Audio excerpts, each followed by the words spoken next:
today we are joined by Tania. Please, could you tell our listeners a little bit about who you are and what you do? Absolutely. So I am an accessible marketing consultant and a neurodiversity trainer based in the UK. What the heck does that mean? That is basically I help organisations of all different sizes with their marketing to make it more inclusive. So the user journeys, social media with their alt text, image descriptions. So basically marketing can be understood by people of all different abilities. And then neurodiversity training. So I go into corporations to teach them all about the wonderful news of ADHD and autism and dyslexia, some communication preferences, talk a little bit more about marketing, go into legal and hiring practices as well. So yeah, very exciting life I have. Amazing. It sounds so diverse, like all different kinds of aspects.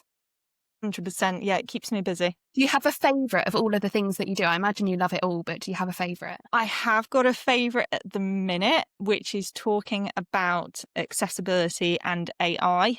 That seems to, I kind of tested it at a conference about 6 months ago, and like comments have been overwhelming. So that's definitely something I'm talking a lot more about. So essentially, if your websites aren't accessible, if your socials, if your email marketing, all of these are linked in obviously your marketing strategy. If your website isn't compliant, it's not adhering to accessibility acts, it will be deemed invisible in that AI mode top search, because everyone is really starting to kind of treat it as the truth. You Google something and that AI mode caption comes up, and a lot of the time we're kind of treating it as truth and then going on to make that action. So if you're an inclusive travel company, for example, on topic, and you're doing amazing work and you're answering all these different questions that the audience are asking, you'll come up into the AI mode. And you'll also, if you're doing image alt text and the content is easy to use, the user journey is easy to use, etc., you'll come up into that answer. If you're not,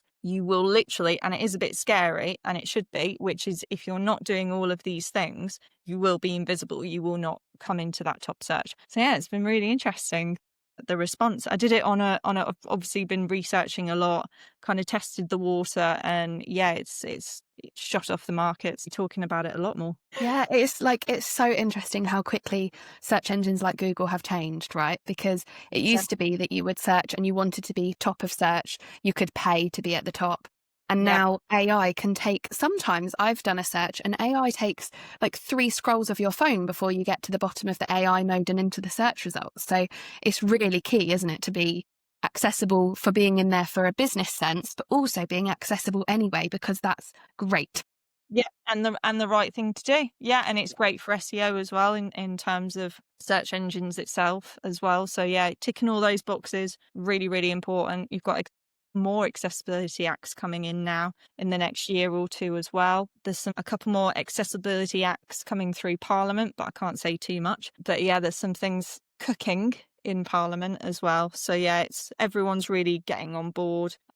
Google CIO conference as well. I want to say earlier summer, they talked a lot about accessibility and being in search as well, and how they're doing personalized searches.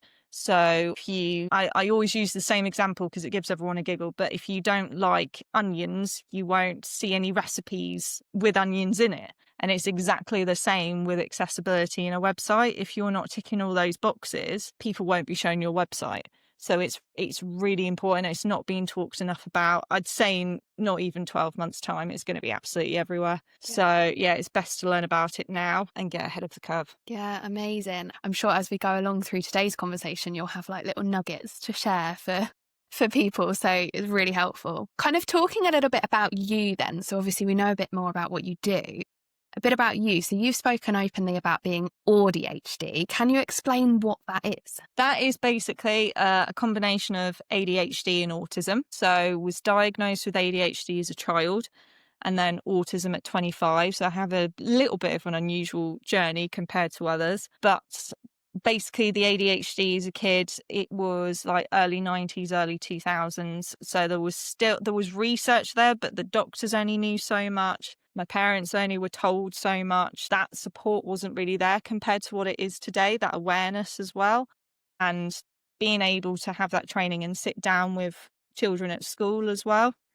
So it was, I mean, it was great to have the label and know what it was, but I also didn't really understand it, and the people around me didn't really know what to do. Um, but there was someone that taught me about how it's an extra ball of energy, and turn it into like sports or education, because you've got this extra ball to you. You need to put it somewhere. And then the autism at 25 was because I have a lot of sensory issues. So it's like different types of light. Sometimes I can't make eye contact with people like long. And I think the ADHD helps some days, and then there's other days I just can't. And then it's kind of going through the senses. So taste, touch, sight, sound, all these different elements. They weren't being told to me when I had the ADHD diagnosis. So I always knew there was something else, because people were saying all these different elements, and it's just like, yeah, but I've got all of this. So, and I knew that at a young age. But yes, as classic ADHD, yes, the answer is ADHD and autism. Yeah, but Overlap. they're so conflicting to each other, aren't they? Because Yeah. what can be very traditionally ADHD and very traditionally autistic are often clashing with each other. Yeah. And so, like you say, where you're like, well, I can't really make eye contact, but actually I can because my ADHD helps me with that. There's so many ways that it's push and pull, isn't there? It's like with the ADHD, for instance, I sometimes get an urge to be like spontaneous and like, oh, I just want to do this. I just want to go to Paris.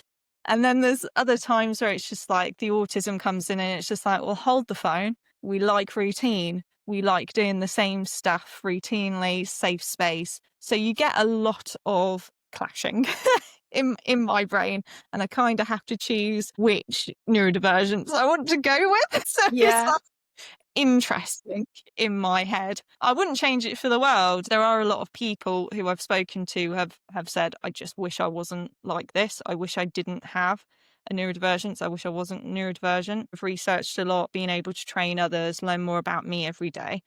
I wouldn't change it, because even though it can be difficult, I know there's a lot going around saying it's a superpower.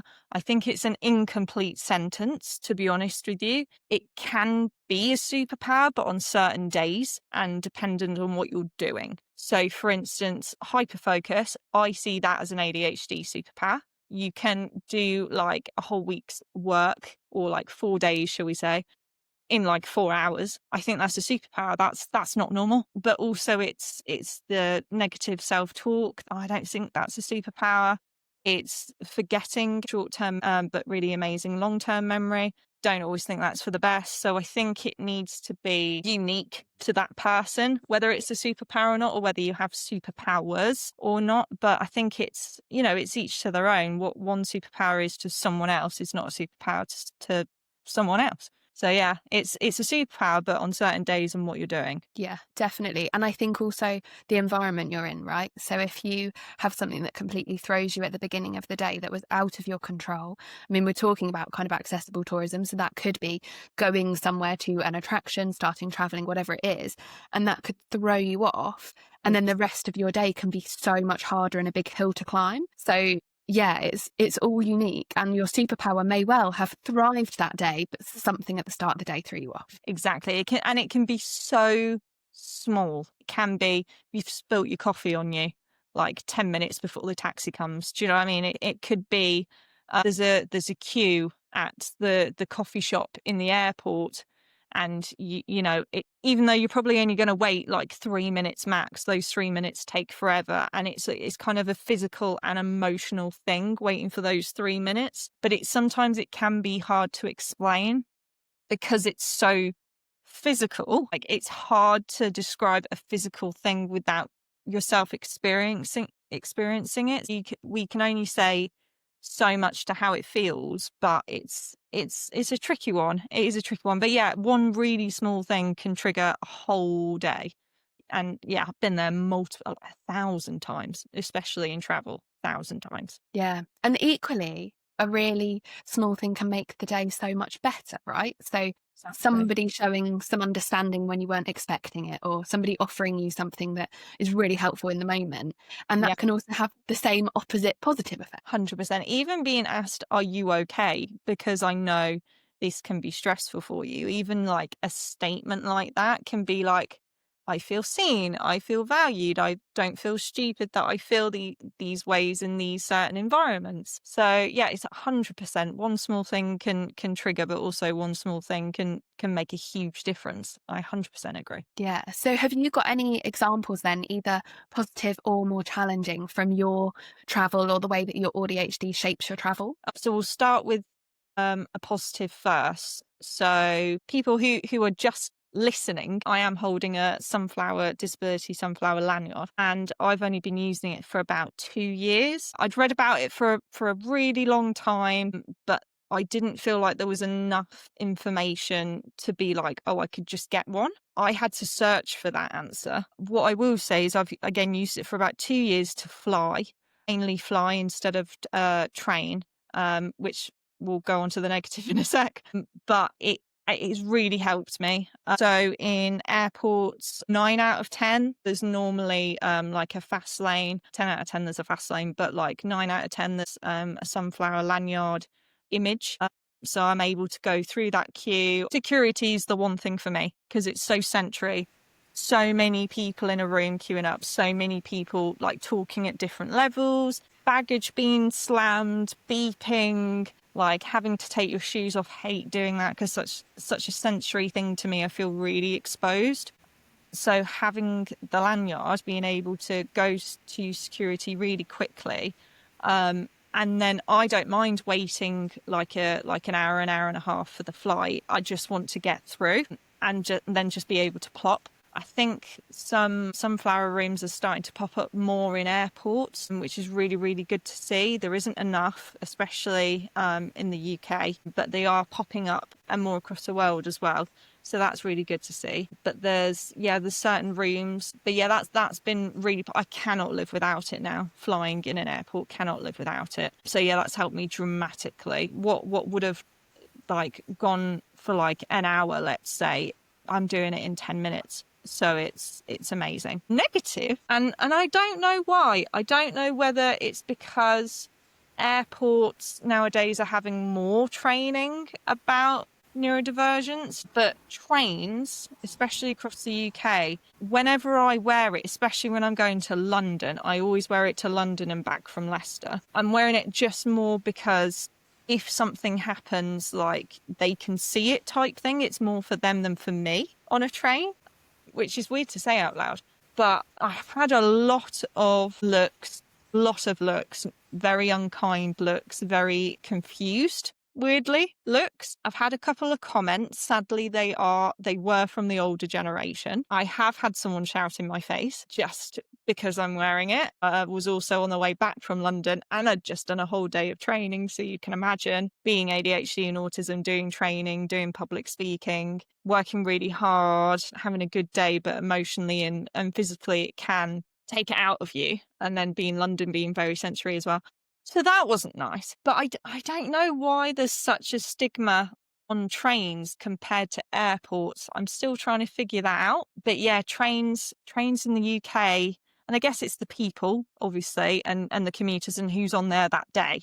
So I'm not blaming trains, but I'm saying I think maybe some more training with staff could help a lot in the UK with train companies, 100%.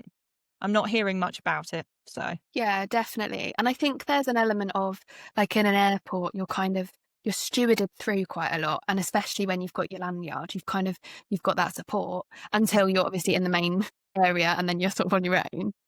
But I suppose at train stations, you're sort of on your own from the beginning and from the get-go. I've had very similar sort of negative experiences with trains. And one of the things that I find the hardest are when members of the public are passive aggressive and they'll kind of stand next to you and go, well, she looks very young and I'm an old person who needs a seat, like almost word for word to that. Or there was somebody, she was like a tour guide for a group of older people. She said, oh, we need to find seats for our like older people. There's a lot of young people sat around here.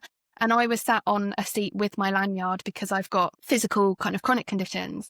And I had to then stand up for myself to somebody who wasn't even talking to me, but was talking next to me about me. And that I think is really hard because there aren't staff around, are there, to kind of go, excuse me, I need help.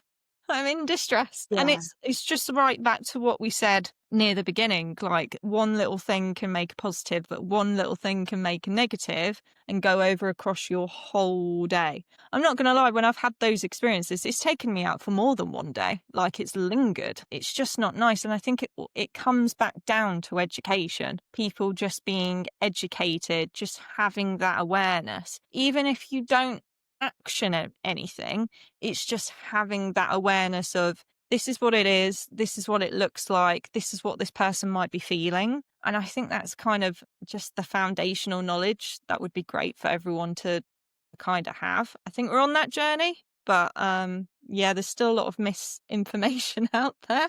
But yeah, I'd like to say we're working on it in the UK. So one Yeah. day I think it will just we're be non. seeing progress, aren't we? Yeah. Yeah, and that's the thing, like, it's progress is better than no progress. So it's inclusion's a journey, as I always say, accessibility is a journey. No one expects you to completely change overnight, but just having that awareness and those discussions is the first step to that road of open-mindedness, basically, implementing actions further down the line. Yeah, it all comes back to communication, doesn't it? Communication and being ready to hear it. Absolutely. So, with that in mind, then, obviously, we'll have some listeners who don't necessarily have the conditions that the two of us have or our other guests have.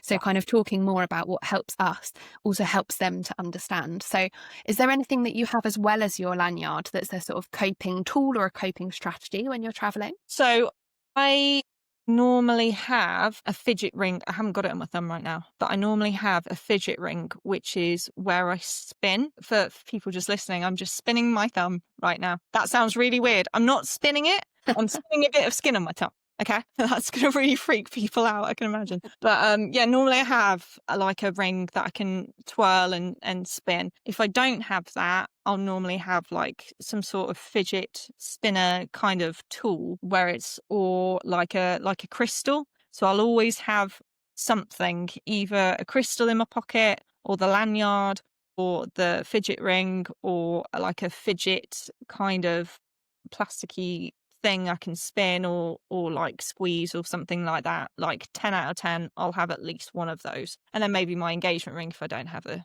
spinning ring. Yeah, and it just helps, doesn't it? To kind of doing something with your hands helps focus your brain in a, yeah. Yeah, I think it's called stimming. So it's literally, as it probably sounds, like stimulating your brain um, away from what you're thinking in your brain to just almost kind of come back in the room almost and just have something to concentrate on. The energy that I said earlier, like that extra ball of energy, that can go into stimming and playing with your hands and fumbling and squeezing something or spinning something like that. Yeah. Yeah, for sure. Yeah, and that's really handy and such an easy thing to take away with you because especially a fidget ring, it's on your hands all of the time. I mean, unless you've been ADHD and forgotten to put it on, which is what I end up doing. Which is why I have 4 different things. I'll have one of them at some point. I need options. So thinking then about businesses, you do a lot of work with businesses on accessibility. That's kind of your whole thing. What do you think that companies and particularly perhaps tourist attractions or travel companies often overlook? I would say bringing it back to the why, like, because I feel like there's a lot of misinformation out there. There's a lot of talking. There's like a lot of chatter. But I mean, to be honest, feel like this weirdly ideology of one fits all, and I hate the term. It's very chat GPT, but it's like one size fits all kind of box, so you're only catering for one audience. And I think people think that accessibility is really expensive, and it's really not. I might get in trouble for this next bit. Some people that are charging a lot of money are probably going to come for me, but it's not expensive. Accessibility, a lot of it is just communication and just saying that you're trying to become more inclusive, what plans you've got in place, like certain disability passes, fast lanes, etc. I mean, off topic a little bit, I've been really impressed with what other countries have been doing, to be honest with you. So the UK, am I allowed to go on a tangent? Of course, absolutely. See, I need to ask permission because I'm going to probably say a lot. But I mean, the UK, we're not up to scratch. I'm going to say it. We're just not. So, I mean, as an autistic person, and a lot of people might not even know even half of what I'm about to say. So it's really, really important. But one of the things in the UK that really not being talked about enough, I'm not seeing it anywhere, which is some people might be eligible for like a disabled person's rail card, it's called, which is basically you'll save a third of the price on train tickets in England, Scotland and Wales. And it's including when you're travelling in these countries, but also if you live in Northern Ireland as well. And then in England, we've got the disabled person's bus pass as well. That allows you free travel on buses, but it's at certain times of the day. So I think it's any time on Saturday, Sunday, or bank holiday. I want to say from 9:30 till 11, please check. But I'm pretty sure it's that. On any other day. How you can get these passes is it's issued by your local council, but it can be used everywhere in England, including outside of your local council. So what I would say is that you need to look at your local council page for the disabled person's bus pass, and it will explain the different types of eligibility criteria and application process for you. That is both of those things, disabled person's rail card and the disabled person's bus pass. It is not talked about at all. So hopefully I've helped someone just by saying that, because that's really important. I don't have either. I still need to look in criteria for myself, but while it's in my brain, I wanted to say that. What I would say though is I am really impressed with two areas in the world right now, which is Australia and Dubai. So Dubai, as of this year, 2025, it's now a certified autism destination, which when I saw it in the news, I was like, yes, never been to Dubai, really want to, now got even more of an excuse to book a holiday. And that basically means the city offers a range of autism-friendly services, and that is across their airports, their hotels, the local attractions in Dubai, the transport. So they've got, and I'm just so excited by it, I can't wait to see it in person, but they've included sensory routes, sensory dedicated routes. Their staff are being trained with autism. They've got resources like sensory guides, hidden disability lanyards, which is absolutely incredible. And then they've also got their airport, so that is Dubai International Airport, and they've been recognised as a certified autism centre, and that basically offers, again, dedicated lanes that we mentioned a bit earlier, quiet rooms, which is absolute godsend, and again trained their staff to assist travellers with hidden disabilities, so like autism, like myself. I'm going to keep going because I'm so excited. They've got we could really learn a thing or two from Dubai, by the way, but I would say public transport as well, really easy to navigate. So their metro stations, they've now got tactile paving, tactile floor paths. They've got audio visual door alerts. They've got lifts with space for wheelchairs, like much bigger than ours. And they've got dedicated wheelchair areas on the trains. And then I was also impressed with how they've got something called the Dubai Universal Design Code. And that basically gives a common standard for accessible built environments and transport, which is everything I've just said. But it helps developers and the operators deliver consistently. So, I mean, Dubai is like tick, tick, tick, tick, tick, tick, tick. So I think the UK, I think we're trying our best. We're just I feel like we're just a bit slower, and I feel like we can do more. I really do. And I think Australia as well, they have, I saw in the news, like, and I'm totally monopolising this and I do apologise. I'm just so excited. You don't need to apologise. It's all brilliant. It's so exciting. Classic ADHD. So in Australia, I saw it in the news and I was like, oh my God, that's absolutely brilliant. They have a sensory bus that they've done like a month ago. And it was absolutely amazing. And then it's the first purpose-built mobile sensory-friendly space in South Australia. So it's absolutely amazing. They've really come into creating more websites for raising children with autism ADHD as well. So there was quite a few where they're saying, how do you support your child when you're traveling? And it could be like, you can break it down for them. So like, where are you going? For example, we're going to visit grandma and we're going to stay at her house. Like, what will it be like? For example, it's going to be warm and sunny. We'll be able to swim in the sea. How long are you going for? We're going for a week, so we'll be away for 7 sleeps. How will we get there? So, for example, we're going to drive there. We'll leave at breakfast. We'll get there at dinner time. And it sounds to other people that aren't neurodivergent, it's like, cool, blimey.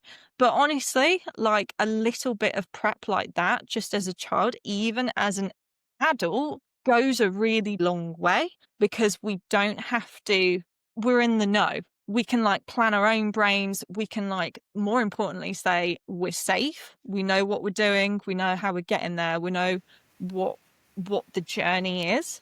And I just found that amazing. And then why, bringing it back to the bus, why it matters. And I have got some stats because I'm full of stats. I love numbers and data. So in Australia, around 290,000 people, so that is basically 1 in 91, are autistic. That is one in 4 families are having experience with autism, which is it's amazing. There's clearly the data that Australia needs to do more, and that's like what they're doing. Up to 95% autistic and neurodivergent people experience sensory processing differences. So it's like what I said about earlier, like noise levels, like crowds, etc. There are sensory overload.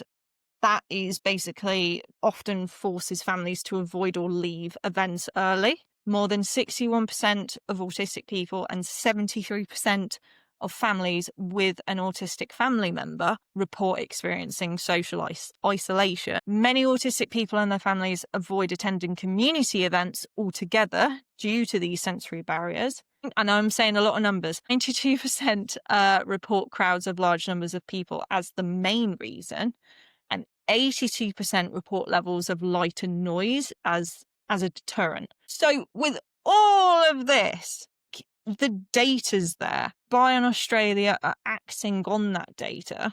We have data in the UK, and I just feel we're a little bit slower than everyone else in the world. And I just feel like we can do so much more. But I think part of it is being classic British. I was talking to some older generations, and they were saying, well, in the 80s, we didn't talk about it. We didn't know about ADHD and autism. If we did, like, it was just a word, like depression, anxiety, like we didn't really talk about that either. So being in 2025 weren't that long ago.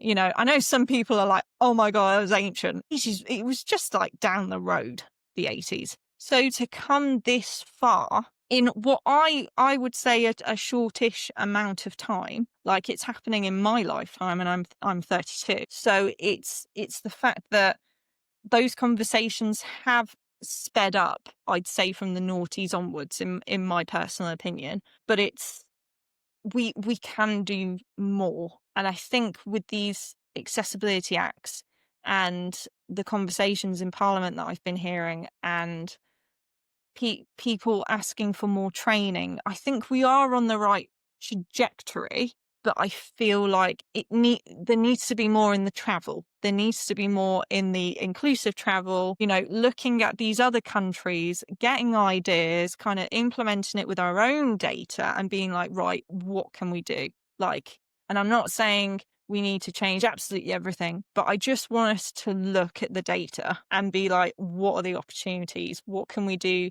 quickly? What can we do in 5 years? What can we do in 10 years? And I have completely monopolised that, and I do apologise.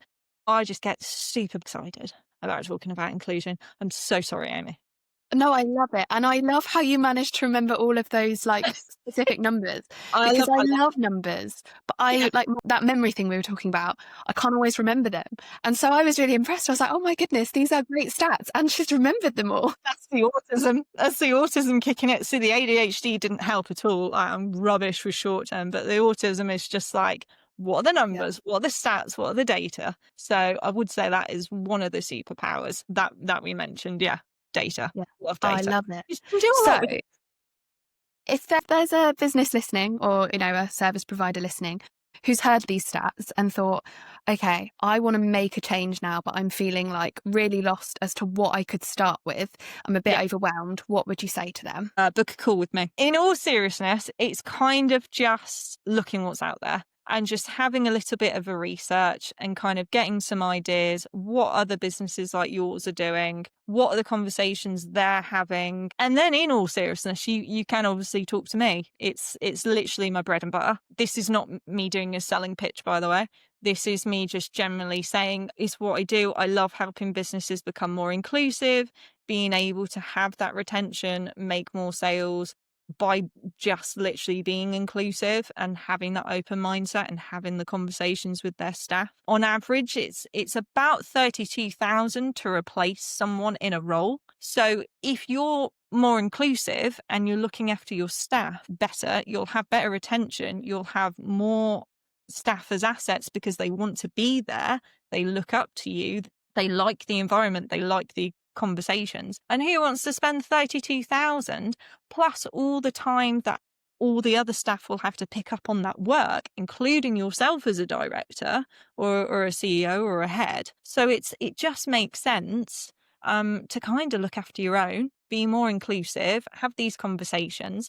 And it's also a changing world. So not going to lie, if you aren't even thinking about inclusion right now, you are so behind with the conversations that's happening, not just across the UK, but the world. Like it's something you do need to learn, being more inclusive, having these things in place, doing neurodiversity training, doing accessible marketing training, because in not even 2-3 years time, the conversations are going to be absolutely exploding. And your customers want to work with ethical and buy from ethical companies. Potential staff want to work for more ethical companies like B Corp companies, for example. So it's happening right now. So have the conversation. Don't be fearful that accessibility is really bloody expensive. It's not. It's a complete myth, complete lie. But not having those conversations, that is expensive. That will burn you. Yeah. So yeah, serious. Yeah, but that thing about like making the workplace just more accessible, it's going to benefit everybody. And there's always that stream of thought of what's good for somebody who has additional needs is good for a lot of other people. So it's just going to be a much nicer environment all around for everybody. 100%, 100%. Like project management tools, there's more like neurodivergent friendly tools, but it also helps everyone else, how they're color coded, how you can write notes, how you can add people into projects, how you can literally have chat in there, how you can add the client. Those types of operations, they'll help everyone communication wise, not just people with disabilities. Like it's yeah, accessibility is for everyone. It's not just a specific group, which is a myth I'd like to bust right now. It's not for just a specific group. It literally helps everyone. Everyone. Yeah, definitely. Yeah. So if there was one small actionable thing that somebody could say do on their website and they could literally action it today, what could they do? I would say a big one is look at your images. So make sure those images first off have like an alt text type file name saved. So for example, if it's a picture of an orange tabby cat in a cafe, for example, make sure the file name says orange tabby cat in a cafe.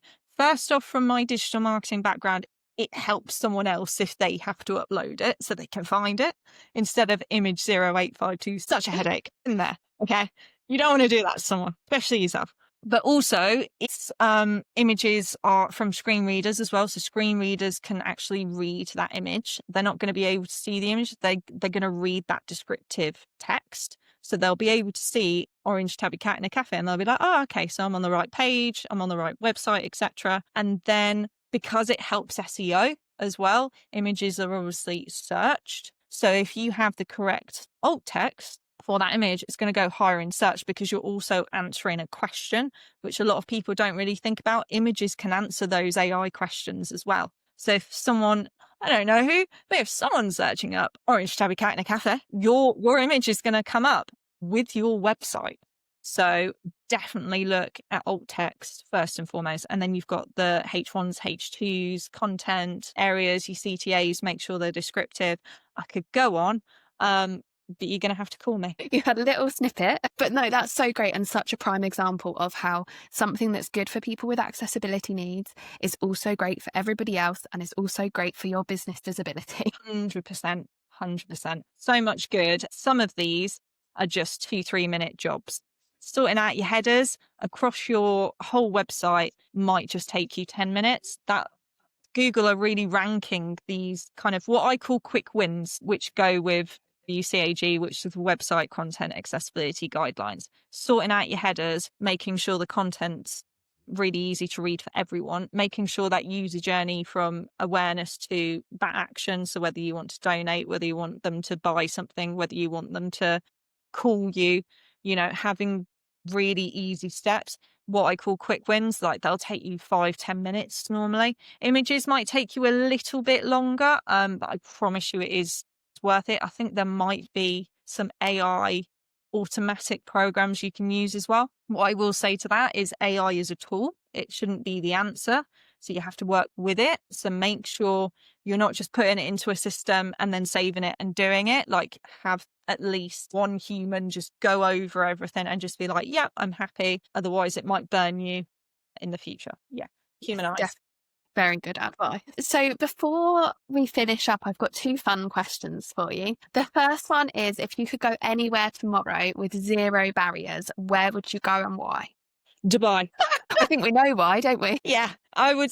God, I can't afford it right now, but one day I will. I'll be able to go to Dubai and then feel really seen and really heard and just have that experience of autism friendly routes. And God, I'm just so excited to that. I would say Dubai. I think they're only going to keep improving. They'll obviously start having all the data coming in now from how they've started all of this. Yeah, 100% Dubai. Yeah. And they're going to be such a good case study for people to kind of learn from. And I love that. Okay. And our last signature question, which we ask all of our guests at the end, is our magic wand question. So if you could change one thing about travel or tourism to make it more inclusive and it would just happen, magic wand, what would it be? It would be really nice, actually. And I don't think it exists in the UK, so I might be the first ever person to say it. And if someone wants to create it, by all means, please create it.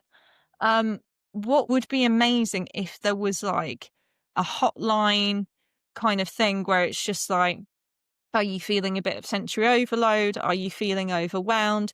You can text this number at 610 da da da da and have an automated conversation with someone and just or a human, but 9 out of within this day and age. I digress. But it would be nice to have a text service where it's just you're feeling overwhelmed on this train, you're feeling overwhelmed in this airport, let's have a couple of minutes, or be able to call someone a hotline and just be we're going to do some breathing techniques. This is the why, this is what you're feeling right now. It's absolutely okay. And kind of have that step-by-step talking thing, because a lot of the time I'm still feeling really, even though I know exactly what I'm doing in the airport, I still feel sensory overload. If there isn't a quiet room, I'm stuck for an hour with thousands of people talking at all different levels. And sometimes I do just try and sit on the floor in the corner, and just have my headphones. If God forbid my headphones have died,